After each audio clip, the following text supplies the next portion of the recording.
नमस्कार दोस्तों, आप सभी का स्वागत है आपके अपने YouTube वीडियो चैनल पर, जहां पर हम लोग सभी एग्ज़ाम के लिए तैयारी कर रहे हैं इंडियन हिस्ट्री की। और इसमें हम लोग चैप्टर वाइज इंडियन हिस्ट्री को कंप्लीट करेंगे ताकि हमें किसी भी तरह के MCQ को फेस करने में कोई दिक्कत ना आए।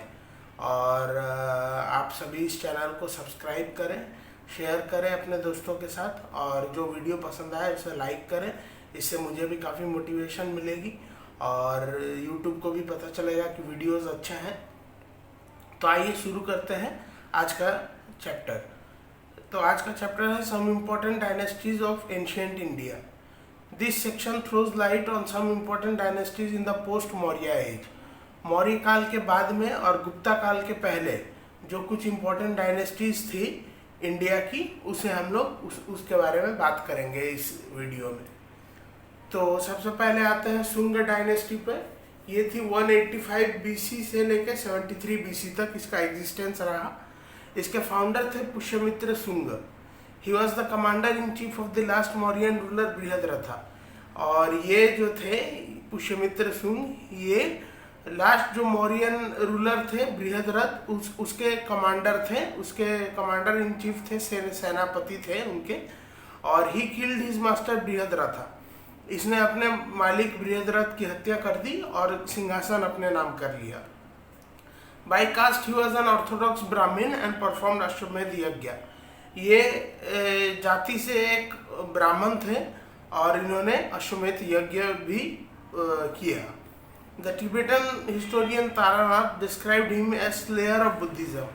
जो तिब्बत के एक महान हिस्टोरियन थे तारानाथ, उन्होंने इसे बताया कि बुद्धिज्म के घातक, बुद्धिज्म को नष्ट करने वाले ये थे, स्लेयर ऑफ बुद्धिज्म को मारने वाले।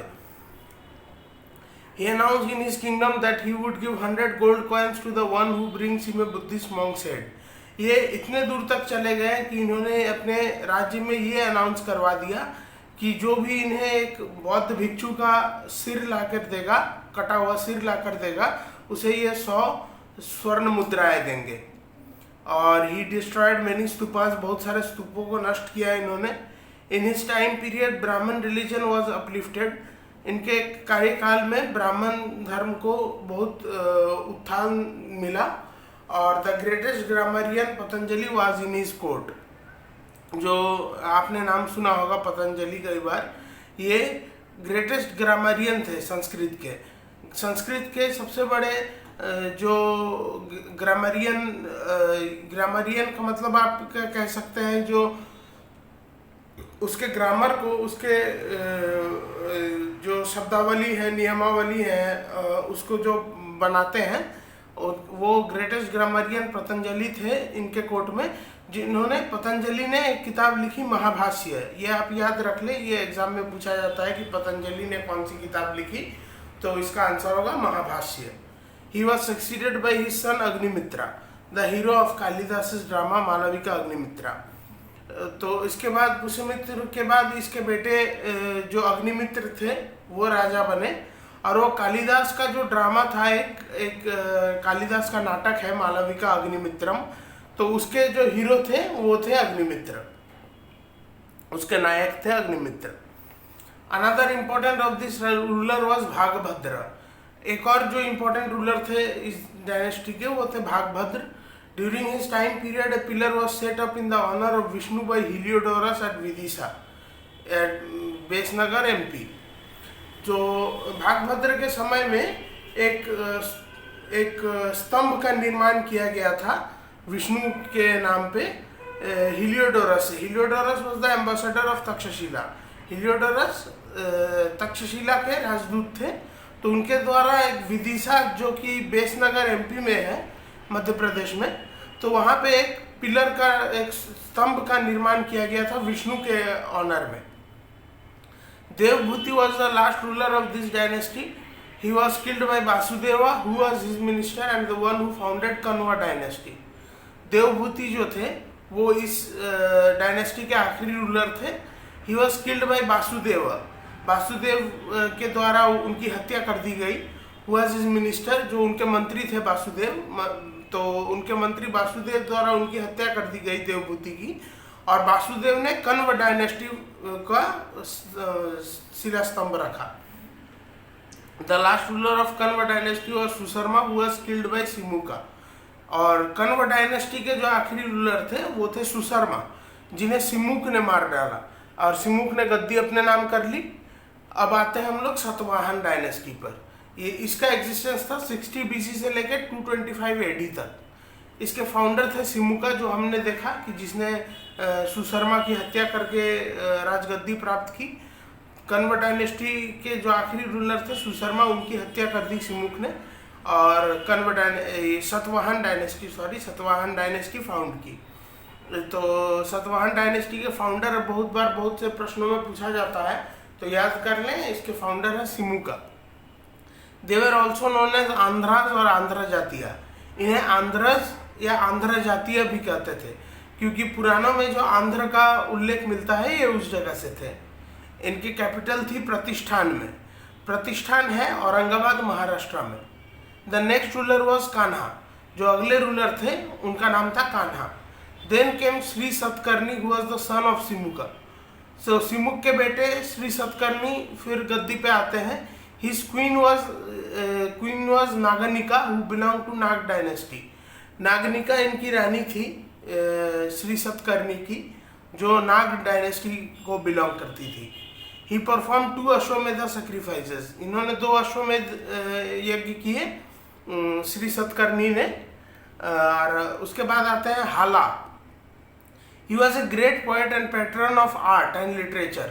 वो एक महान कवि थे हाला, और आर्ट एंड लिटरेचर को बढ़ावा देने वाले थे, कला और साहित्य को। ही रोट गत Saptashati which contain 700 erotic versus. इन्होंने एक किताब लिखी गत सप्तशती, जिसमें 700 प्रेम प्रसंग है। इरोटिक का मतलब होता है लव, इरोटिक वर्सेस मतलब लव वर्सेस, प्रेम से रिलेटेड। 700 इरोटिक वर्सेस है इसमें गत सप्तशती में।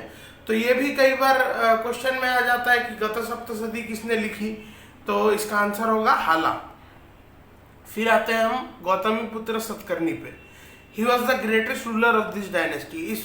इस वंश के सबसे महान राजा थे गौतमी पुत्र सतकर्णी। इनका कार्यकाल था 106 से लेके 131 AD। His achievements were recorded in the Nasik inscriptions, which were composed by his mother Gautami Balashri. तो इनके जो भी अचीवमेंट्स थे इनके कार्यकाल के दौरान, वो नासिक इंस्क्रिप्शन में हमें देखने को मिलते हैं, जो इनके माँ गौतमी बालाश्री ने उत्कीर्ण करवाए थे। He said, I am the greatest ब्राह्मण। इन्होंने कहा था कि ये सबसे महान ब्राह्मण है। Satavahanas were succeeded by the Ikshvakus in 3rd century AD। सतवाहनों के बाद इक्ष्वाकु वंशज आए और इन्होंने 3rd century AD में यानी 300 AD के आसपास इनकी राज्य पर दखल कर लिया और रूल किया। ये बहुत इंपॉर्टेंट नहीं है इक्ष्वाकु वंश, इसे आप स्किप कर सकते हैं। अब आते हैं हम एक महान डायनेस्टी पर, Kushan dynasty. They were contemporary of Satavahanas. ये सतवाहनों के समसामयिक थे। The Kushans were of the Yuezhi clan of central Asia, of which little Yuezhi move to Tibet and greater Yuezhi cross the Syr Darya of Afghanistan and move to India. ये जो कुशान थे ये यूची कबीले के थे, जो सेंट्रल एशिया में एक यूची कबीला था। 5 कबीले थे यूची नाम के और 5 अलग अलग थे। तो जिसमें से एक लिटिल यूची जो था वो तिब्बत चला गया और ग्रेटर यूची जो था वो सिरदरिया को, अफगानिस्तान के सिरदरिया को क्रॉस करके इंडिया आ जाता है। Kujula Kadphises was the founder of Kushan empire. ये कई बार प्रश्नों में आ जाता है, who was the founder of Kushan empire. तो याद रख ले दोस्तों, Kujula Kadphises. He defeated Sakas and move to India. इन्होंने शकों को हराया और भारत चले आए। His empire included Afghanistan, east Iran and north western part of India. इनके एम्पायर में अफगानिस्तान, ईस्ट ईरान और north western part of India थे। फिर आते हैं हम वेमा कडफिसेस पे। इनका कार्यकाल था 64 से लेके 78 AD, 78 AD। He extended his empire from Takshashila to many parts of modern India. He was probably the first king to introduce gold coins in India. इन्होंने अपने एम्पायर का एक्सटेंशन किया और तक्षशिला से लेकर नॉर्दर्न इंडिया के कई हिस्सों को अपने एम्पायर में शामिल कर लिया अपने राज्य में। He was probably the first king to introduce gold coins in India. ये शायद पहले राजा थे जिन्होंने स्वर्ण मुद्राएं जारी की भारत में। और हिज कॉइन्स रिप्रेजेंटेड शिवा। इनके कॉइन्स पे शिवा का उत्कीर्ण रहता था, शिवा का मूर्ति या शिवा का पिक्चर रहता था। He took the titles of Maharaja and Lokeshwar. इन्होंने अपने लिए 2 टाइटल चुने, महाराजा भी इन्हें लोग कहते थे और लोकेश्वर भी लोग कहते थे इन्हें। फिर आते हैं हम कनिष्का पर। इनका कार्यकाल था 78 यानी 78 से लेके 108 AD तक। The most famous Kushan ruler was Kanishka. ये सबसे इम्पोर्टेंट रूलर है कुषाणों के और सबसे फेमस भी। He had 2 capitals, Mathura and Peshawar. इनकी 2 राजधानी थी, मथुरा और पेशावर।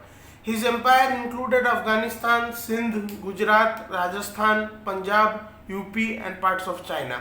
इनके राज्य में अफगानिस्तान, सिंध, गुजरात, राजस्थान, पंजाब, उत्तर प्रदेश एंड कुछ पार्ट्स ऑफ चाइना भी शामिल थे। He also conquered Kashmir. इन्होंने कश्मीर पर भी विजय हासिल की।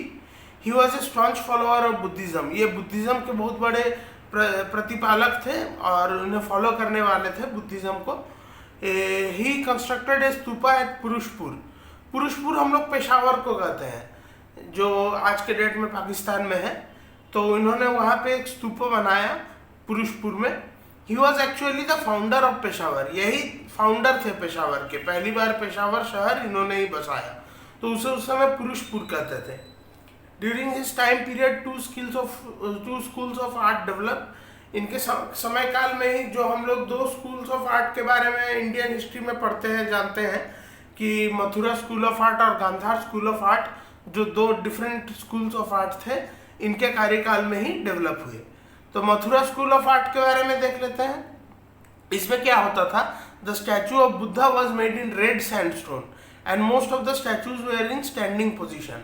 मथुरा स्कूल ऑफ आर्ट में हम लोग देखते हैं कि जो बुद्ध की मूर्ति होती थी वो रेड सैंडस्टोन यानी लाल पत्थर पर बनाई जाती थी और most of the statues are in standing position. इनमें से अधिकतम स्टैचूज जो हैं वो खड़े हुए पोजीशन में है, बुद्ध इसमें खड़े हैं। और फिर आते हैं हम लोग गांधार स्कूल ऑफ आर्ट पे। The statue of Buddha was made of stone and plaster of Paris. इसमें हम लोग देखते हैं कि गांधार स्कूल ऑफ आर्ट में जो बुद्ध की मूर्ति होती थी वो पत्थरों और प्लास्टर ऑफ पेरिस की बनी हुई होती थी। In the Gandhara school of art all statues were in different postures. जैसे हमने देखा कि मथुरा स्कूल ऑफ आर्ट में वो बुद्ध खड़े रहते थे अधिकतर स्टैचूज में, इसमें गांधार स्कूल ऑफ आर्ट में क्या होता था कि वो अलग अलग पोस्चर्स में होते थे, कभी सोए रहते थे, कभी बैठे रहते थे। ऐसे अलग अलग मुद्राओं में उनकी स्टैचू बनाई गई गांधार स्कूल ऑफ आर्ट में। तो Kanishka issued maximum number of gold coins which represented Shiva, Buddha and Persian God. तो इन्होंने कनिष्का ने maximum number of gold coins issue किए, सबसे ज़्यादा गोल्ड कॉइन्स इशू किए, जिसमें शिव की, बुद्ध की और कुछ पर्शियन देवताओं की छवि रहती थी। पर्शियन यानी फारस, फारस के कुछ देवताओं की छवि रहती थी और शिव और बुद्ध की छवि रहती थी इनके सिक्कों पर। He started the Saka era in 78 AD, which is now used by the government of India. अच्छा, आप लोग कभी ये प्रश्न फेस किए होंगे कि government of India officially uses which calendar. तो एक तो ग्रेगोरियन कैलेंडर है जो क्रिश्चियन कैलेंडर है, जो जनवरी फरवरी जिसमें महीने होते हैं, और एक होता है साका कैलेंडर जो यूज़ होता है, शक कैलेंडर जिसे कहते हैं, यूज़ होता है गवर्नमेंट ऑफ इंडिया के द्वारा। तो ये इन्होंने ही स्टार्ट की थी, कनिष्का ने। He started the Saka era in 78 AD। 78 AD में ये इसकी शुरुआत होती है साक संवत की, और इसे गवर्नमेंट ऑफ इंडिया यूज़ करती है। He was a great pattern of art and literature. साहित्य और कला के ये बहुत बड़े मानने वाले थे और इन्होंने अपने कोर्ट में इसे बढ़ावा भी दिया। Some prominent scholars in his court were. अब देखते हैं कि इनके कोर्ट में कुछ प्रोमिनेंट स्कॉलर्स थे, बहुत बड़े बड़े विद्वान थे, जिनमें से पहले हैं Ashok Ghosh. Ashok Ghosh was a great philosopher, scholar and theologist. वो बहुत महान दार्शनिक थे अशोक घोष, एक स्कॉलर थे और थियोलॉजिस्ट यानी जो रिलीजन की पढ़ाई करते हैं, धर्म की पढ़ाई जो करते हैं और उसके बारे में सिद्धांत प्रतिपादित करते हैं, उन्हें थियोलॉजिस्ट कहते हैं। तो अशोक घोष को मिल्टन ऑफ इंडिया भी कहा जाता है। याद रख ले इसे कि मिल्टन ऑफ इंडिया किसे कहा जाता है, तो अशोक घोष को।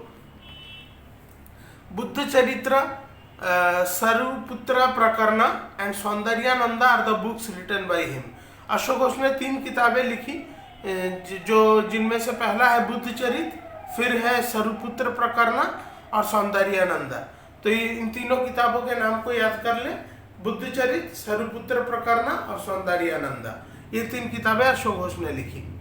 फिर आते हैं हम दूसरे स्कॉलर पे जो थे Nagarjuna. He was a great philosopher and scholar. ये भी एक बहुत महान दार्शनिक थे और ज्ञानी थे। He went to China 2 times to spread Buddhism. तो ये 2 बार चाइना जाते हैं बौद्ध धर्म का प्रचार प्रसार के लिए। ये जो हम लोग महायान सेक्ट ऑफ बुद्धिज्म सुनते हैं, जो कि चाइना और जापान में पॉपुलर हुआ, तो ये इन्होंने ही फैलाया, Mahayana sect of Buddhism, Nagarjun ने। He translated Buddhist literature into Chinese language. इन्होंने बौद्ध धर्म की किताबों को चाइनीज लैंग्वेज में भी ट्रांसलेट किया। और he was also known as Indian Einstein. इन्हें इंडियन आइंस्टाइन भी कहा जाता है। And was the first person to give the theory of relativity which is known as shunyavad. तो इन्हें इंडियन आइंस्टाइन क्यों कहा जाता है? क्योंकि आइंस्टाइन ने थ्योरी ऑफ रिलेटिविटी दी थी और ये पहले इंडियन थे जिन्होंने थ्योरी ऑफ रिलेटिविटी पहली बार दिया था पूरी दुनिया में। और इनके थ्योरी ऑफ रिलेटिविटी को शून्यवाद कहते हैं। नागार्जुन के जो थ्योरी ऑफ रिलेटिविटी है ना, तो उसे शून्यवाद कहते हैं, इसीलिए इन्हें आइंस्टाइन ऑफ इंडिया भी कहा जाता है। ही रोट द बुक प्रज्ञा पारमिता सूत्र। प्रज्ञा होगा, प्रज्ञा पारमिता सूत्र। इसका स्पेलिंग प्रज्ञा लिखा जाता है इंग्लिश में, जे और एन को ज्ञा उच्चारण किया जाता है। ही रोट द बुक प्रज्ञा पारमिता सूत्र। अब आते हैं हम लोग तीसरे स्कॉलर पे जो थे Charak. He was a master in Ayurvedic science. आपने चरक का नाम सुना होगा, ये भी कनिष्क कोर्ट में थे। ये आयुर्वेदिक साइंस के मास्टर थे और मतलब मेडिकल जो साइंस थी उस समय की, आयुर्वेद, जो अभी भी प्रचलित है काफ़ी, तो उसके ये महान प्रतिपादक थे। हिज बुक इज चरक संहिता। इन्होंने एक किताब लिखी जिसका नाम था चरक संहिता। फिर आते हैं हम लोग चौथे स्कॉलर पे, वसुमित्र। ही was the president of 4th Buddhist council and was a great Buddhist theologist. Vasumitra जो थे ये 4th बुद्धिस्ट काउंसिल के प्रेसिडेंट थे। हमने देखा था जब हम लोग बुद्धिस्ट काउंसिल की पढ़ाई कर रहे थे, तब हमने देखा था कि 4th बुद्धिस्ट काउंसिल के प्रेसिडेंट थे वसुमित्र। और ये एक बहुत बड़े बुद्धिस्ट धार्मिक ज्ञाता थे।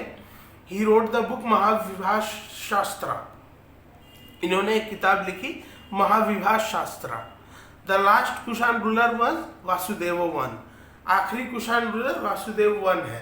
तो बाकी कुषाण रूलर इतने इम्पोर्टेंट नहीं है। मैंने जो इम्पोर्टेंट रूलर थे यानी फाउंडर जो थे कुजुल कडफिसेस और फिर वेमा कडफिसेस और कनिष्का, इन्हीं तीनों से सवाल मेनली पूछे जाते हैं। मैंने तीनों कवर करा दिए। तो ये था आज के इस लेक्चर का अंत। और आप लोग तैयारी करते रहे, पढ़ाई करते रहे और खुश रहे। मैं नेक्स्ट वीडियो ले आऊँगा बहुत जल्द ही। उसमें हम लोग गुप्ता वंश के बारे में देखेंगे। तब तक के लिए गुड बाय। और प्लीज़ चैनल को सब्सक्राइब करें, लाइक करें, शेयर करें। Thank you and God bless you.